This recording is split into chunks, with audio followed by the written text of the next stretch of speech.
월남 파병의 불편한 진실. 파병 장병들은 과연 지원병이었을까? 4차례의 파병 끝에 월남에 파병한 한국군은 무려 5만여 명.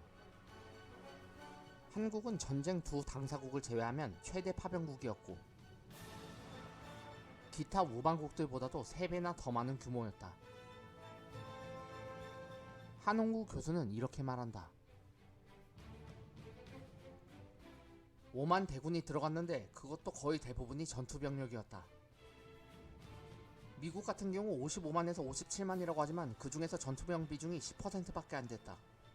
그러니 전투병력으로 따진다면 국군의 인원은 미군과 큰 차이도 없었던 것이다. 하지만 그런 위험한 파병을 하면서도 당시 장병들은 거의 강압적으로 끌려가야만 했었다.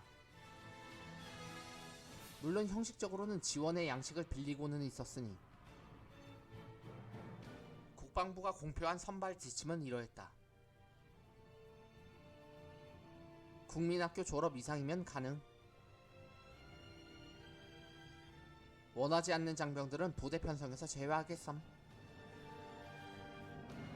하지만 과연 그랬던가? 파월 장병들을 대상으로 한 설문조사의 결과는 강제로 끌려갔다가 3분의 1이 넘는 수치였다. 그리고 그렇게 강제로 끌려간 사람들 중에는 지원서도 쓰지 않았는데도 차출된 이들이 60%를 넘었다. 또 지원서라고 해봤자 강제로 쓴 것이 3분의 1을 넘었다.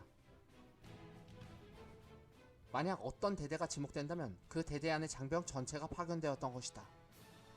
당시 파월 장병들의 증언이다.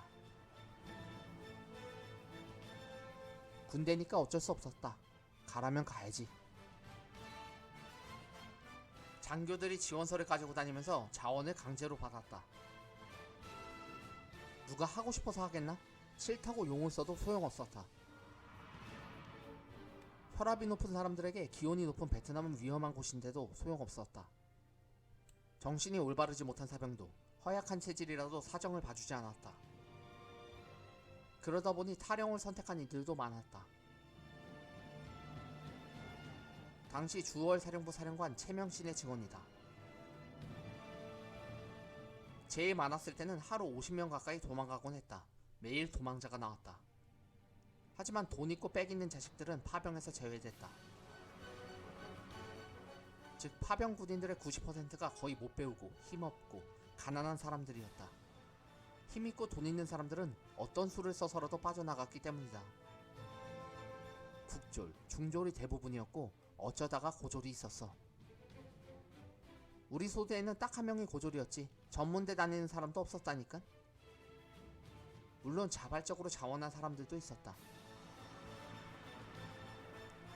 월남을 가면 돈을 벌어온다잖아. 그러니 돈을 보고 지원했지. 그랬다.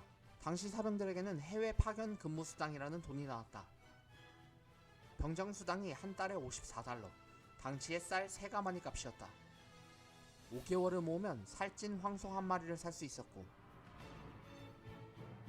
혹은 새끼 돼지 20마리를 살 수 있었다. 반면에 국내에는 실업률 13.6%라는 암울한 현실이 있었다. 농촌의 위장 실업을 감안하면 실질 실업률은 30% 정도였지.